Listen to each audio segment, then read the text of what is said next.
Reel star Rohini पाराध्य प्रकरणात आता एक धक्कादायक खुलासा समोर आलाय. रोहिणी यांनी जेव्हा हे टोकास पाऊल उचललं तेव्हा या संपूर्ण घटनेनं संपूर्ण महाराष्ट्राला हादरवून सोडलं होतं. सोशल मीडियावर याचीच चर्चा सुरू होती आणि प्रत्येकाला एकच प्रश्न पडला होता की अखेर याचं कारण काय. पण जेव्हा काही पत्रकारांनी थेट रोहिणी यांच्या घरी जाऊन त्यांच्या सासऱ्यांची मुलाखत घेतली, सासऱ्यांनी त्या दिवशीचा जो घटनाक्रम सांगितला तो ऐकून खरं तर पहिला मोठा धक्का बसला होता. पण खरी खळबळ तर तेव्हा उडाली जेव्हा रोहिणी यांचा शेवटचा व्हिडिओ समोर आला. कारण त्या व्हिडिओमध्ये जे दिसलं त्यांनी प्रकरणाभोवतीचं वातावरण आणखीनच गूढ बनवलं. यानंतर वेळ आली पोलिसांच्या स्टेटमेंटची.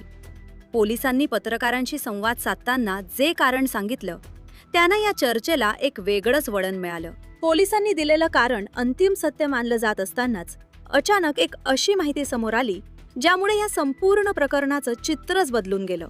ही माहिती होती रोहिणी यांच्या लग्नाशी आणि त्यांच्या भूतकाळाशी संबंधित.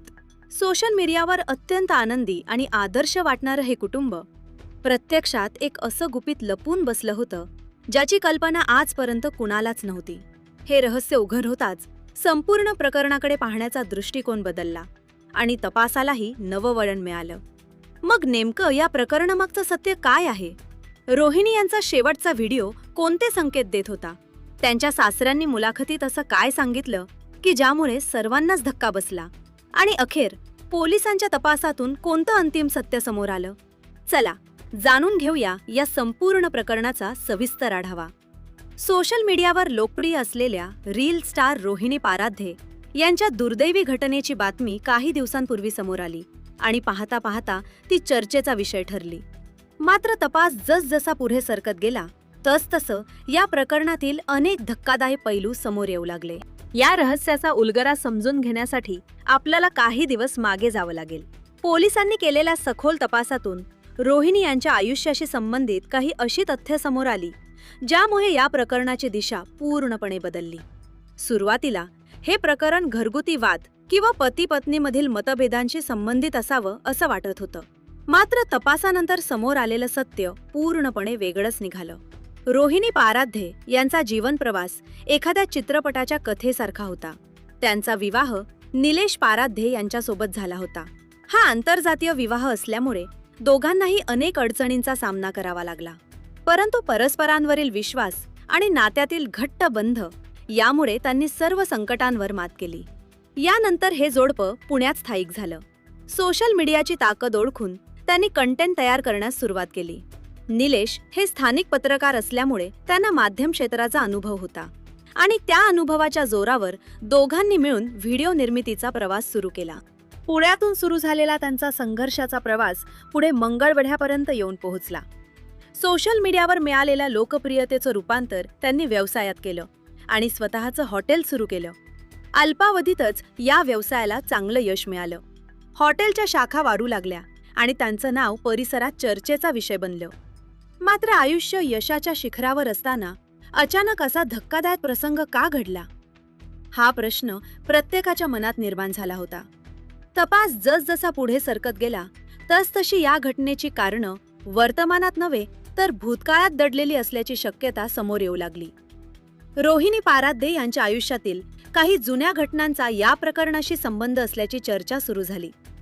लग्नाच्या काळात नेमकं असं काय घडलं होतं? त्या काळातील कोणतं रहस्य आजच्या घटनेशी जोडून पाहिलं जात आहे? पोलिसांच्या तपासातून नेमकी कोणती माहिती समोर आली?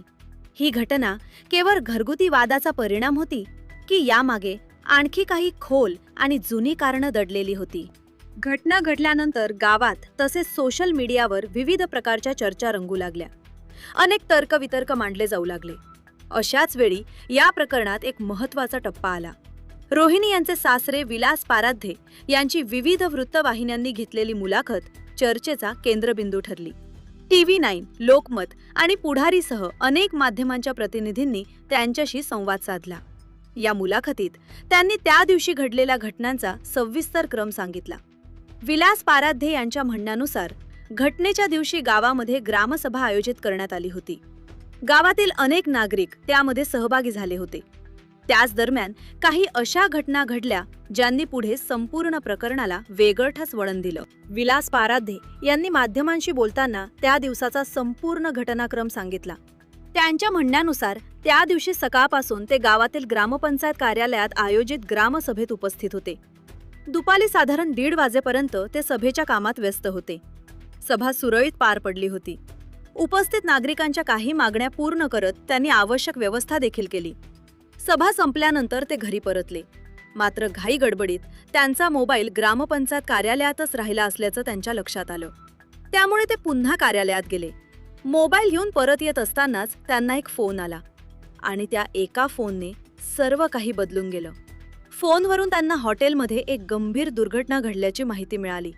ही बातमी ऐकताच ते पूर्णपणे हादरून गेले. काही क्षण त्यांना काय करावं, कुठे जावं आणि कशी प्रतिक्रिया द्यावी हेही सुचत नव्हतं. मुलाखतीदरम्यान त्यांनी सांगितलं की निलेश आणि रोहिणी यांचा संसार अतिशय आनंदात सुरू होता. व्यवसाय झपाट्यानं वाढत होता. हॉटेलला चांगला प्रतिसाद मिळत असल्यामुळे मंगळवेढा तालुक्यात आणखी 2 नवीन शाखा सुरू करण्याचं नियोजन सुरू होतं. भाऊक झालेल्या विलास पाराध्ये यांनी रोहिणी यांच्याबद्दल बोलताना सांगितलं की त्या अत्यंत मेहनती, जिद्दी आणि कुटुंबाशी घट्ट जोडलेल्या होत्या.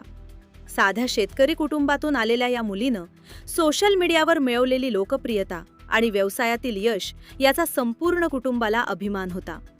मात्र एवढं सगळं सुरळीत सुरू असताना अचानक असा निर्णय का घेतला गेला हा प्रश्न आजही कुटुंबाला सतावत आहे. त्यांच्या बोलण्यातून एक गोष्ट स्पष्टपणे जाणवत होती. या घटनेची कोणतीही पूर्वकल्पना कुटुंबातील सदस्यांना नव्हती.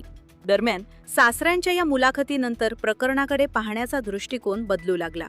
कारण पोलिसांच्या तपासात काही नवीन माहिती समोर येत होती. विशेषतः रोहिणी यांचा शेवटचा व्हिडिओ आणि त्यामधील काही तपशील तपास यंत्रणांच्या लक्षात आले होते. यानंतर अनेक प्रश्न उपस्थित होऊ लागले. नेमकं त्या व्हिडिओमध्ये असं काय होतं ज्यामुळे संशयाची सुई दुसऱ्याच दिशेने फिरू लागली? पोलिसांनी तपासाची दिशा का बदलली? आणि रोहिणी यांच्या आयुष्यातील कोणती गोष्ट या संपूर्ण प्रकरणात महत्त्वाची ठरत होती? तपास जसजसा पुढे सरकत गेला तसतसे त्यांच्या वैयक्तिक आयुष्याशी संबंधित काही जुने संदर्भ समोर येऊ लागले. ही माहिती त्यांच्या चाहत्यांसाठी तसेच सर्वसामान्यांसाठी पूर्णपणे अनपेक्षित होती. तपासादरम्यान समोर आलेल्या महत्त्वाच्या बाबींमध्ये एक बाब विशेष चर्चेत राहिली. उपलब्ध माहितीनुसार निलेश पाराध्ये यांच्यासोबतचा हा रोहिणी यांचा दुसरा विवाह होता. पहिल्या वैवाहिक आयुष्यातील काही कठीण अनुभवांनंतर त्यांनी निलेश यांच्यासोबत आंतरजातीय प्रेमविवाह केला होता. यानंतरचा त्यांचा प्रवासही संघर्षमय राहिला. पुण्यातील आयुष्य, तिथून पुन्हा मूळ गावी परतण्याचा निर्णय, नव्यानं व्यवसाय उभा करण्यासाठी केलेली धडपड आणि सार्वजनिक जीवनात मिळालेली प्रसिद्धी, या सर्व गोष्टींच्या मागे एखादा खोल मानसिक ताण किंवा वैयक्तिक संघर्ष दडलेला होता का याचाही तपास आता पोलीस करू लागले होते. मात्र या प्रश्नांची उत्तरं अद्याप समोर आलेली नव्हती. आणि याच ठिकाणी या प्रकरणानं आणखी एक अनपेक्षित वळण घेतलं. मंगळवेढ्यातील प्रसिद्ध रील स्टार रोहिणी यांच्या निधनाने संपूर्ण महाराष्ट्र हादरला आहे. प्राथमिक पोलीस तपासानुसार घटनेच्या दिवशी रोहिणी आणि त्यांचे पती निलेश यांच्यात किरकोळ वाद झाला होता. त्यानंतर रोहिणी किचनमध्ये गेल्या आणि काही वेळाने ही दुर्दैवी घटना उघडकीस आली. स्थानिक पातळीवर व्यवसायाचा ताण, आर्थिक जबाबदाऱ्या आणि मानसिक दबाव याबाबत चर्चा सुरू असली तरी पोलिसांनी अद्याप कोणतेही अंतिम कारण जाहीर केलेले नाही. मोबाईल रेकॉर्ड्स आणि इतर पुराव्यांची तपासणी सुरू आहे. सोशल मीडियावर त्यांच्या शेवटच्या व्हिडिओचीही चर्चा रंगली आहे. मात्र सत्य काय आहे हे तपास पूर्ण झाल्यानंतरच स्पष्ट होणार आहे.